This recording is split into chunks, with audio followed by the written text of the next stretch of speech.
નમસ્કાર મિત્રો, હું છું વિપુલ પોસાતર. સ્વાગત છે તમારું મારી ચેનલમાં. મારી સાથે અત્યારે ઇલ્સાસ કોલેજમાં જોડાઈ ગયા છે ગુજરાતી ફિલ્મ શોર્ટ સર્કિટના સ્ટાર મેમ્બરો. તો ચાલે એની સાથે વાત કરીએ.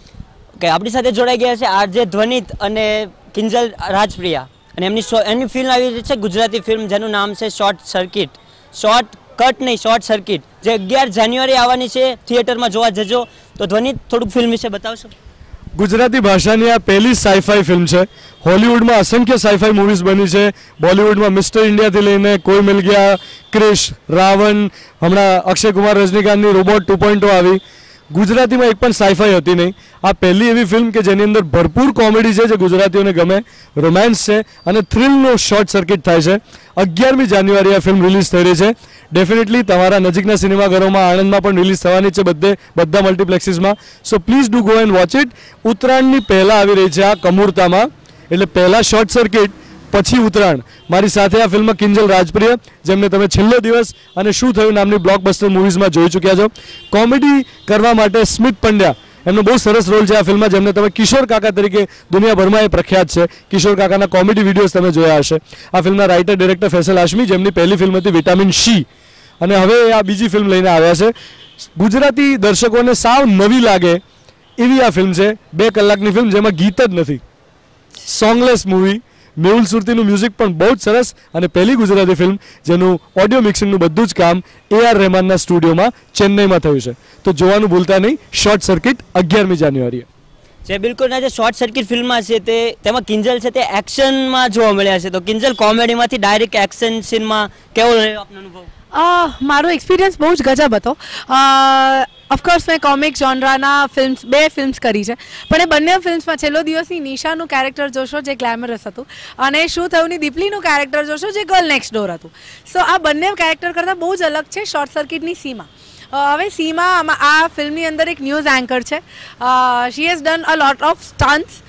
મેં બહુ બધા એક્શન સિક્વન્સીસ કર્યા છે ફિલ્મની અંદર, અને બધા બોડી ડબલ યુઝ કર્યા વગર રો સીન્સ કર્યા છે. આણંદની ઓડિયન્સને હું એક બહુ જ સ્પેશિયલ રિક્વેસ્ટ કરીશ કે તમે મને છેલ્લો દિવસ અને શું થયું પહેલાંથી એટલા માટે ઓળખો છો કારણ કે હું આણંદમાં ભણી છું. હું NV પટેલ કોલેજમાં ભણતી હતી વિદ્યાનગરમાં, એટલે વિદ્યાનગર સાથે મારો અલગ સંબંધ છે, જે ફિલ્મ્સ તો બહુ પછી આવી.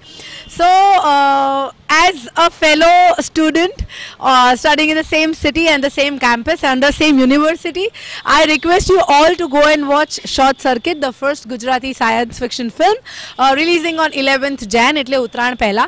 એટલે please, it's a request, and હું હકથી પણ કહીશ કે 11મી, 12મી અને 13મી જાન્યુઆરીએ ભૂલ્યા વગર આ ફિલ્મ જોઈ આવજો. નહીં તો 14મી એ છે ને પવન પડી જશે. જેટલા પણ ઉત્તરાયણના એન્થુઝિયાસ્ટ છે, I'm telling you, 14, 15 તમને ઉત્તરાયણમાં નહીં મજા આવે. So guys, do go and watch Short Circuit on 11th of Jan. Thank you.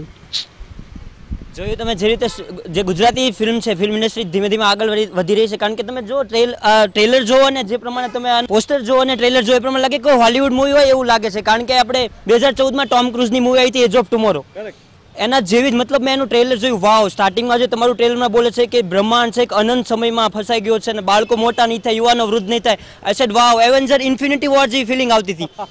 હા, સિરિયસલી એટલી બધી એક્સપેક્ટેશન લઈને ના જતા. ગુજરાતી ફિલ્મ છે, ટાઈટ બજેટની ફિલ્મ છે, પણ અમે એટલે ક્યાં એવેન્જર્સ, અને પણ આ એક સપનું ખરું કે ઇન્ફિનિટી વોર કે એવેન્જર્સ જેવી ફિલ્મ ગુજરાતીમાં બને તો કેવી મજા આવે. અમે બનાવીશું 5 વર્ષ પછી. ડેફિનેટલી તમારો સપોર્ટ રહેશે. આ ખાલી એક અટેમ્પ્ટ છે, અને attempt is worth while, and that we can promise. તમને એવું નહીં લાગે કે અમે લોકોએ કઈ વસ્તુમાં લેટ ગો કર્યું છે. So we tried our level best, and that's all we want from you to know. તમને કેવી લાગે છે ફિલ્મ?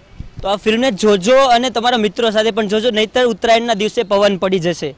સમય અટકી જશે 11 જાન્યુઆરીએ શોર્ટ સર્કિટ સાથે. હા, તમે પતંગ નહીં ચકાવી શકો ઉત્તરાયણમાં. Thank you Dhvanit, thank you Priya.